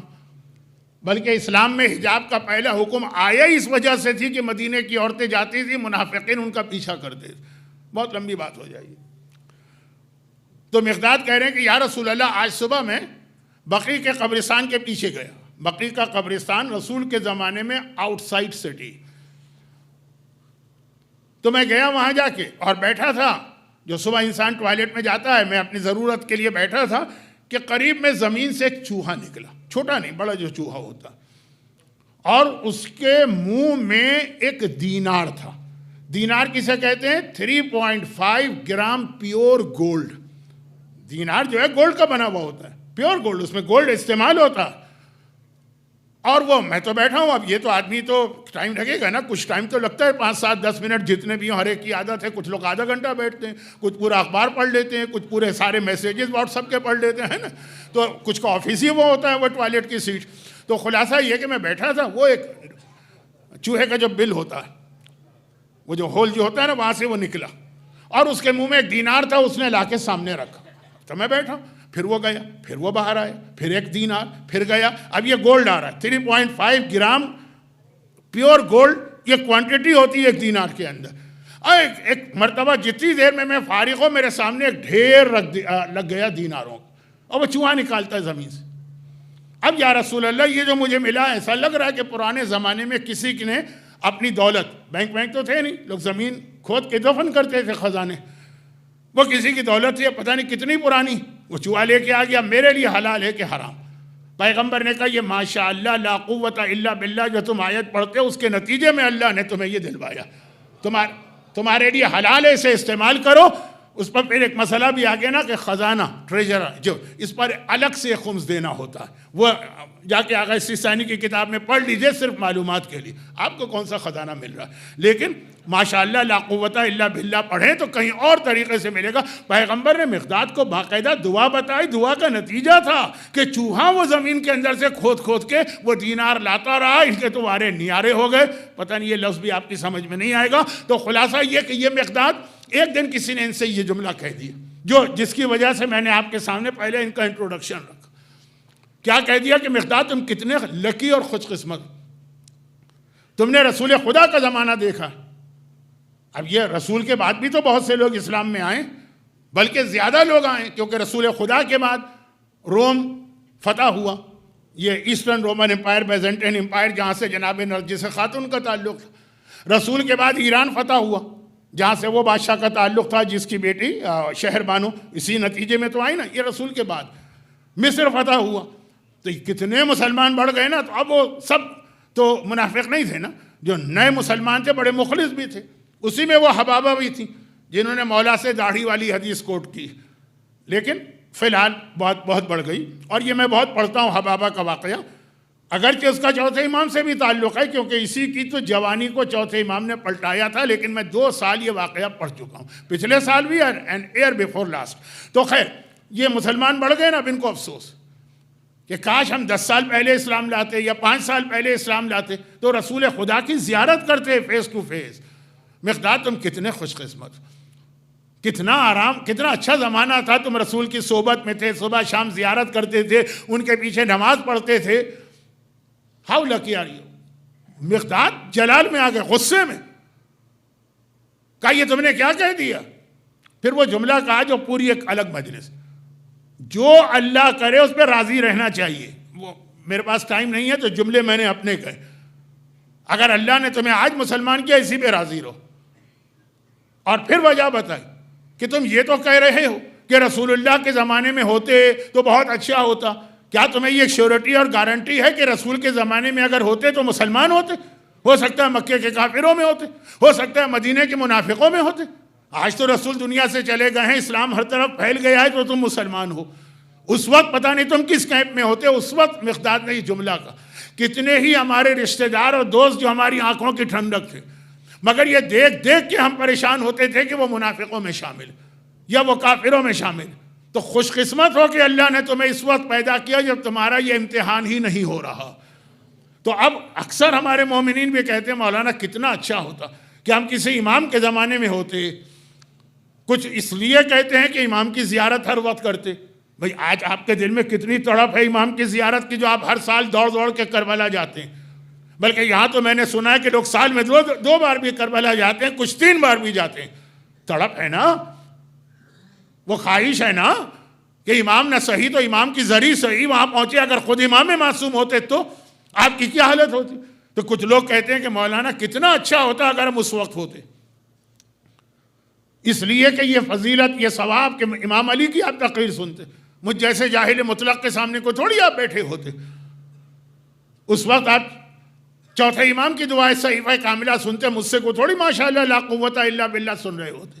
کتنا اچھا تھا. کچھ اس لیے کہتے اور کچھ اس لیے کہتے جو میری لاسٹ نائٹ کی مجلس کا موضوع تھا کہ جو ہماری قوم میں اس وقت اتنے اختلاف ہیں، اتنے جھگڑے ہیں، آپ کے یہاں نہیں ہیں. جہاں تک میرا اندازہ ہے، ایک اندازہ ہے، مجھے آپ کو دیکھ کے لگتا ہے کہ وہ والے جھگڑے آپ میں نہیں ہوں گے.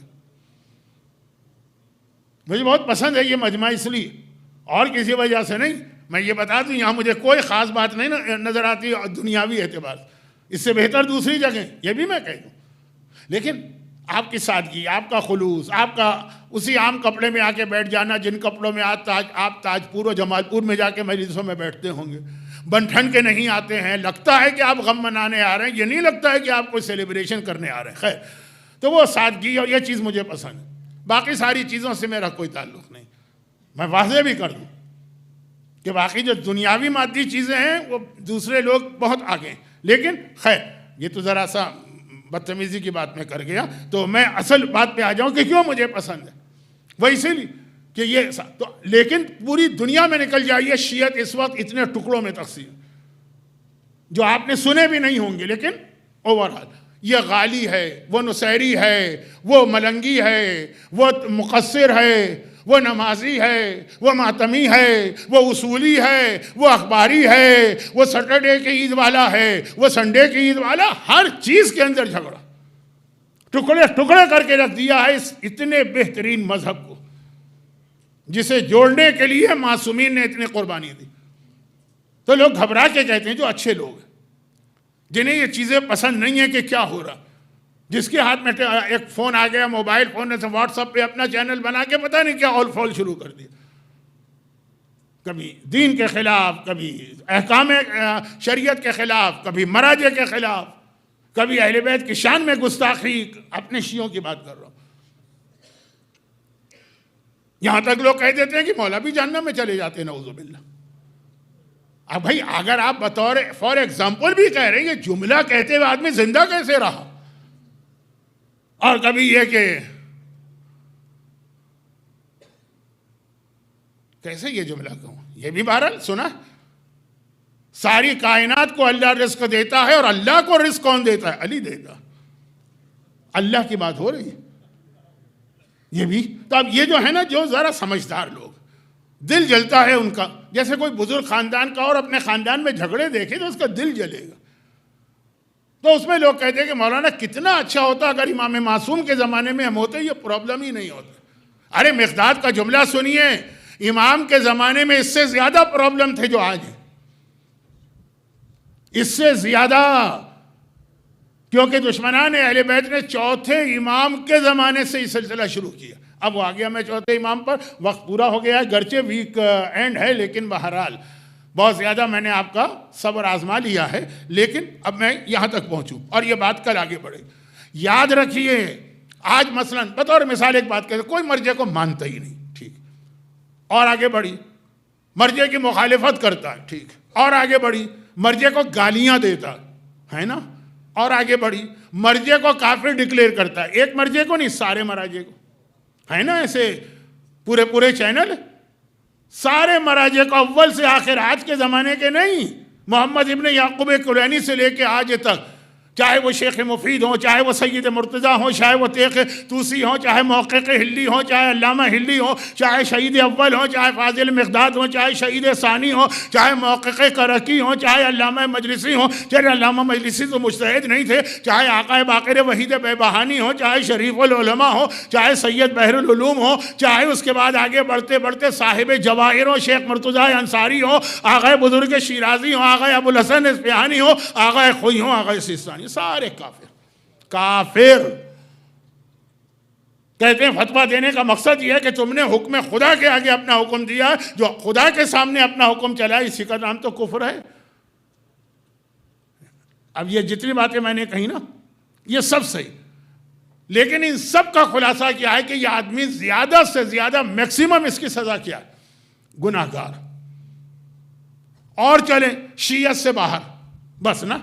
لیکن اگر امام معصوم کے زمانے میں یہی جملے ہم امام کے بارے میں کہتے، آپ کہیں گے ہم تو نہیں کہتے، آپ نہیں کہتے، کہنے والے تھے نا اپنے شیعوں میں۔ کوئی امام کو نعوذ باللہ جھوٹا قرار دیتا، جیسے ابھی میں نے مثال دی کہ غلط دعویٰ امامت کر رہے ہیں، کوئی امام کو پیسے کا لالچی قرار دیتا، نعوذ باللہ، میں وہ جملے کوٹ نہیں کر رہا ہوں کیونکہ میرا دل تو نہیں مانتا۔ فارسی کا محاورہ ہے نقل کفر نہ باشد، اگر آپ خود نہ کہیں، کسی کافر کی بات نقل کریں، وہ کفر نہیں ہے، لیکن میرا دل نہیں مانتا، کیا کیا الزامات لگ رہے ہیں، تو اس کا نتیجہ کیا تھا؟ ہمیشہ کی جہنم نا۔ تو یہاں تو مرجع کو جتنا کہیے میکسیمم یہ ہے میرے حساب سے کہ آپ گناہ کبیرہ کر رہے ہیں،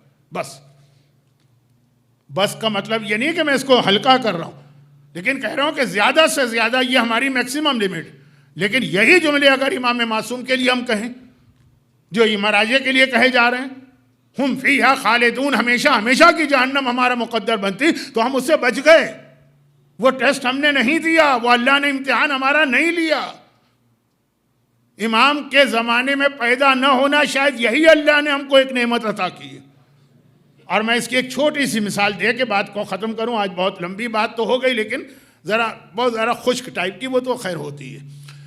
اور ایک چھوٹی سی مثال دے دوں، زمانے رجعت، جب زمانے کا امام ظاہر ہوگا نا، تو جو لوگ اس وقت ہیں امام کے چاہنے والے وہ جائیں گے امام کی آرمی میں، اور جو مر چکے ہیں لیکن یہ دعا کرتے ہوئے مرے تھے کہ امام آئیں تو میں ان کا ساتھ دوں. یہ دعا عہد ہمارے یہاں پڑھی جاتی ہے فجر کی نماز کے بعد، جس میں پھر ہاتھ بھی مارتے ہیں، ایک معاہدہ ہوتا ہے. اور اس کے علاوہ بھی ہر ایک کی تمنا ہے. بلکہ مجھے یاد ہے لاسٹ ایئر میں نے آخری مجلس جو پڑھی تھی شہادت ہی کی تھی، زیارت امین اللہ کا بینیفٹ بتایا تھا. زیارت امین اللہ is a gift from our fourth امام.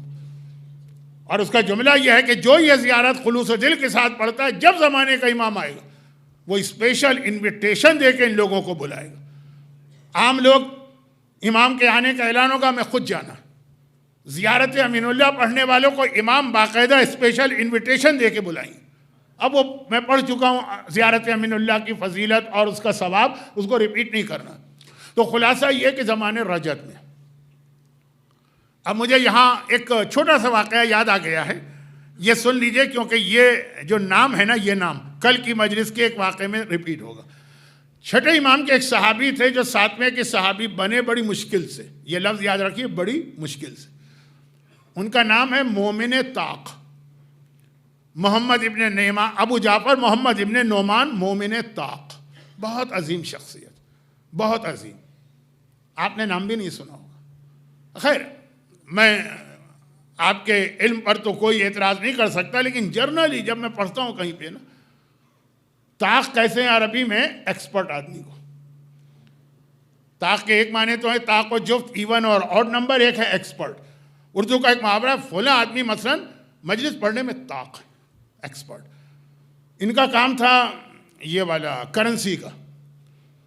تو اس زمانے میں آپ نے ابھی سنا نا کہ دینار اور درہم پیور گولڈ اور پیور سلور کے بنتے تھے. اب اس میں فیک کرنسی آ گئی. دینار کے 3.5 گرام گولڈ ہونا چاہیے. اب اس کے اندر تھوڑا سا گولڈ ہے، باقی اس کے اندر کھوٹ اور ملاوٹ. ان کا کام کرنسی کا تھا، پورے کوفے میں مشہور تھے. یہ اتنے ایکسپرٹ تھے کہ وہ دینار ہاتھ میں لیتے تھے اور کہہ دیتے تھے کہ اس کے اندر جو ہے نا ملاوٹ ہے. کوئی لیبارٹری ٹیسٹ نہیں، کوئی کسوٹی بھی گھسنا نہیں، کچھ نہیں. ہمارے ساتھ بھی یہ ہوتا ہے اکثر کہ کوئی فیک ڈالر کا نوٹ آ گیا تو ایکسپرٹ کرنسی ایکسچینجر ہاتھ میں لیتا ہے، ہاتھ میں ڈالر کو خالی ہاتھ میں، کوئی وہ مشین نہیں، کوئی پین وین نہیں، بس ہاتھ میں لیتے کہہ دیتا ہے فیک ہے. یہ طاق تھے، تو ان کا نام ہی تھا طاق. لیکن چونکہ یہ دشمنان اہل بیت سے مناظرے کے بڑے شوقین تھے، علی کی امامت اور اہل بیت کی ولایت پر، تو دشمنان اہل بیت ان کا نام، انہی کا نام رکھتے ہیں شیطان طاق. انہی کا نام ہے، ایک ہی پرسنالٹی ہے. معصوم مومن طاق کہتے ہیں، دشمنان اہل بیت شیطان طاق. ان کا نام کیوں آ گیا؟ دو وجوہات سے. نمبر ایک، بڑی مشکل سے چھٹے امام کے صحابی، بڑے فخر والے صحابی. چھٹے امام فخر کرتے ہیں بڑی مشکل سے یہ 7ویں تک پہنچے. 7ویں کو مانا، پہنچے نہیں مانا. یہ کل. اور دوسرا یہ واقعہ جو ابھی میرا موضوع بنا ہے، مناظرے ہوتے تھے. تو ایک مرتبہ ایک بہت مشہور امام تھے اپنے زمانے کے، اپنے قوم کے امام ابو حنیفہ. مذاق اڑانے کے لیے انہوں نے ان سے کہا کہ مجھے 500 اشرفیاں قرضہ دے دو، اور تمہارا تو عقیدہ ہے نا کہ جب تمہارا امام آئے گا تو تم لوگ دوبارہ زندہ ہوگے نا اور آؤ گے، میں اس وقت یہ اشرفیاں واپس لوٹا دوں گا. تو انہوں نے کہا کہ ٹھیک ہے، عقیدہ ہے، میں تو آؤں گا، تم بھی آؤ گے. لیکن امام، یہ دیکھیے جملہ بہت اہم ہے، چوتھے امام کی ایک حدیث بھی، تم بھی آؤ گے، لیکن جب میرا امام آئے گا تو جو امام کو نہیں مانتے وہ تو بندر کی شکل میں آئیں گے. تو اگر تم بندر کی شکل میں آئے تو تم کہاں سے میرا قرضہ واپس کرو گے؟ امام زمانہ کے آنے کے بعد بہت سے لوگ بندر آئیں گے، کچھ ان میں امام کے شیعہ بھی ہوں گے. ارے وہ کون ہوں گے؟ یہ چوتھے امام نے بتایا. حدیثیں یہ مجلس سے چوتھے امام کی ہیں نا، وہ کل سنیے گا. لیکن ابھی بات یہ ہے کہ یہ عقیدہ شیعت کا کہ امام زمانہ کے آنے کے بعد مومن بھی آئیں گے، کافر بھی آئیں گے، منافق بھی آئیں گے. بہت مشہور. لیکن وہاں پہ ایک جملہ ہے، بہت اہم جملہ. جو لوگ مر گئے، امام کے آنے سے پہلے مر گئے، یہ دعا کرتے ہوئے کہ مولا وجعل لنا من انصارک وجعل لنا من اعوانک، خداوند ہمیں امام کے مددگار میں شامل فرما، ان کے اعوان میں شامل فرما. یہ جملہ ہے. اب ایسے تمام لوگوں کو ظہور امام کے بعد فرشتے قبر کے پاس جا کے کہیں گے کہ امام آ گئے، تمہاری دعا قبول ہو گئی. لیکن تمہیں چوائس دیا جا رہا ہے کہ تم ساری زندگی دعا مانگتے رہے تو اب واپس آ جاؤ زندہ، تمہیں زندہ کر کے بلایا جائے، اور چاہے تو اسی حالت میں رہو، کیونکہ مرنے کے بعد تو واجبات اور حرام یہ سسٹم ختم ہوتا ہے، اب کوئی چیز واجب نہیں، زندہ ہو اور حل من ناصرین سنو تو دوڑ کے جانا، مرنے کے بعد تو اب تمہاری مرضی۔ تو تھوڑے سے لوگ یہ آفر قبول کریں گے، باقی کہیں گے بس چھوڑ دو ہمیں۔ اب وہاں پوچھا گیا راوی نے، اور یہ چونکہ میں نے خود آیت اللہ خوئی سے اس وقت پوچھا جب میں بالکل حوضے میں اسٹارٹ کیا تھا، میری معلومات بہت کم تھی، وہ تو آج بھی کم ہے لیکن کمپیئر ٹو آج بالکل نہیں۔ انہوں نے کہا حدیث بھی صحیح اور بات بھی صحیح، اور وضاحت کی کہ مرنے کے بعد اگر کوئی بہت اچھی حالت میں جنت میں ہے، نعمتیں لے رہا، تو اس کو یہ پتہ ہوگا کہ میں دنیا میں جاؤں گا امام کی آرمی کو جوائن کروں، لیکن امام کی آرمی کو جوائن کرنے والے آدھے لوگ پھر امام کے اگینسٹ ہو جائیں گے، جوائن کر لیں گے پھر اگینسٹ ہوں گے۔ وہ کہے گا یہ رسک میں نہیں لوں گا، ابھی تو میں ٹھیک ہوں، صحیح عقیدے کے ساتھ آیا، مجھے جنت مل گئی، اگر میں گیا اور وہاں گڑبڑ ہو گیا معاملہ تو یہ جو جنت مجھے ملی ہے یہ چھن جائے گی، ہمیشہ کے لیے جہنم ملے گی، یہ رسک ہے بھائی، اتنا بڑا رسک میں نہیں لیتا اچھی حالت۔ اور جو مرنے کے بعد اچھی حالت میں نہیں ہوگا، تھوڑا عذاب تھوڑا کچھ، وہ فوراً قبول کر لے گا کہ ہاں بھائی اس سے تو چھٹ جاؤں گا نا امام کے پاس جا کے، میں یہ رسک لینے کو تیار۔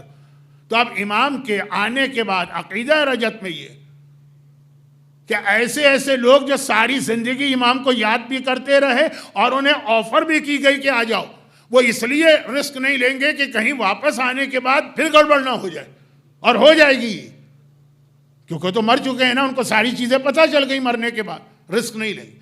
تو اگر ہم اور آپ امام کے زمانے میں ہوتے تو ہمیں کیا پتہ ہوتا کہ چھٹے کو ہم نے مانا ساتویں میں گڑبڑ کر جاتے، آقا حسین کو مانا چوتھے میں گڑبڑ کر جاتے۔ جس حالت میں اللہ نے رکھا ہے اس کو قبول کیجئے۔ آج کے سارے اختلافات کے باوجود ہم گناہگار بن رہے ہیں، شیعت سے نہیں نکل رہے ہیں۔ اس وقت اگر اختلافات میں پھنس جاتے تو خالی گناہگار نہ ہوتے، ہمیشہ ہمیشہ کی جہنم ہمارا مقدر بنتی۔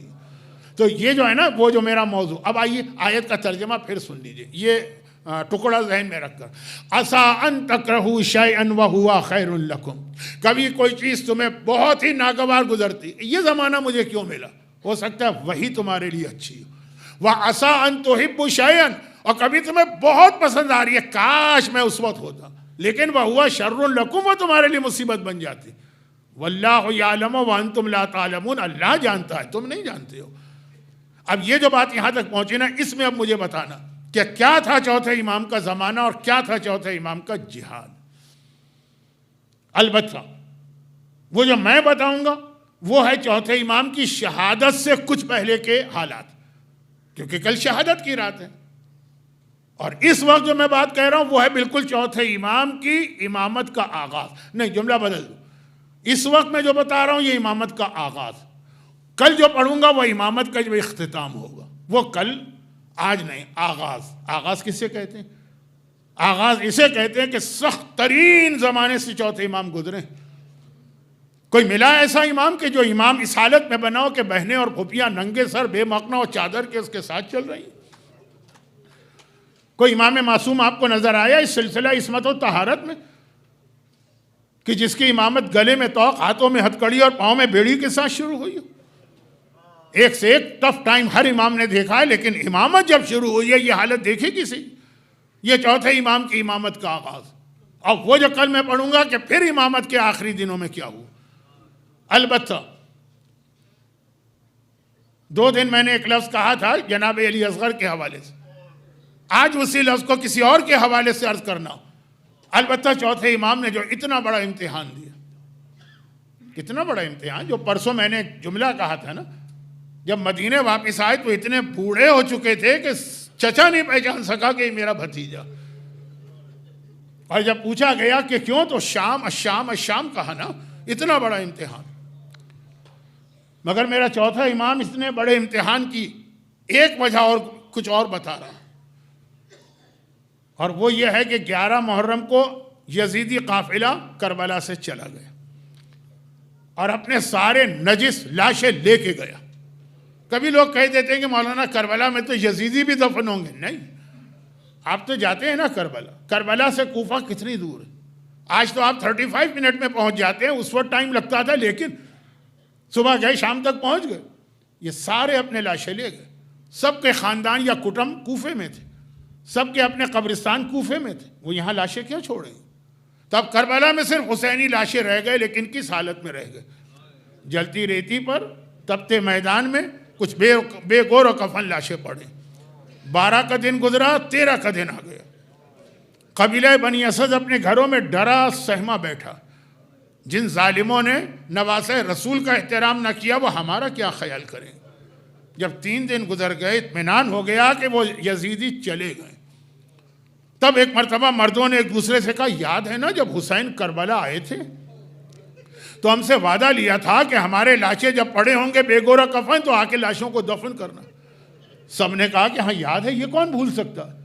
تو کہا چلو اب ذرا حالات ٹھیک ہو گئے، چلو اپنا وعدہ پورا کرو. سارے مرد اپنے گھروں سے باہر نکلے. ہاتھ میں وہ 2 چیزیں ہیں جو آج آپ کو کربلا میں عورتوں میں نظر آئیں گی، یعنی بیلچے ہیں جس سے مٹی زمین کھودی جاتی ہے، اور ٹوکریاں. عورتوں نے دیکھا آج بڑا عجیب دن ہے، سارے قبیلے کے سارے مرد جا رہے ہیں. کون سا ایسا کام ہے کہ سب مرد جا رہے ہیں؟ کہا بھائی کہاں جا رہے ہو، ہمیں تو بتاؤ. مردوں نے کہا نہیں تمہارا کوئی تعلق نہیں ہے اس سے، تمہارا کام نہیں ہے، یہ مردوں کا کام ہے. کہا لیکن بتاؤ تو صحیح کہاں جا رہے ہو؟ کہا جب آقا آئے تھے تو ہم سے وعدہ لیا تھا کہ ہم ان کے لاشیں دفن کریں، اپنا وعدہ پورا کرنے جا رہے ہیں.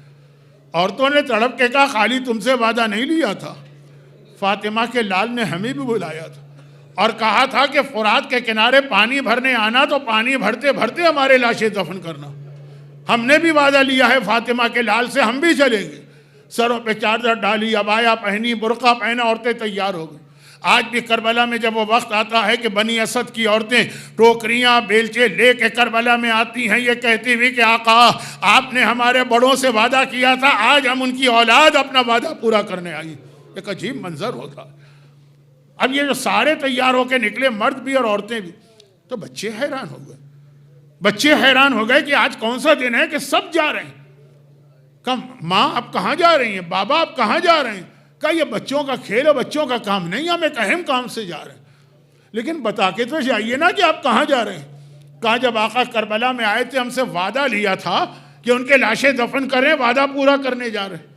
بچوں نے تڑپ کے کہا خالی آپ سے وعدہ نہیں لیا تھا، ہمیں بھی بلا کے کہا تھا کہ دیکھو اگر تمہارے والدین تیار نہ، تم کھیلتے کھیلتے فرات کے کنارے آ جانا اور مٹھیوں میں خاک لے کے ہمارے لاشوں پہ ڈال دینا، ہم بھی چلیں گے. پورا قبیلہ آ گیا، مرد بھی ہیں، عورتیں بھی ہیں، بچے بھی ہیں. لیکن ایک عجیب مسئلہ پیش آ گیا.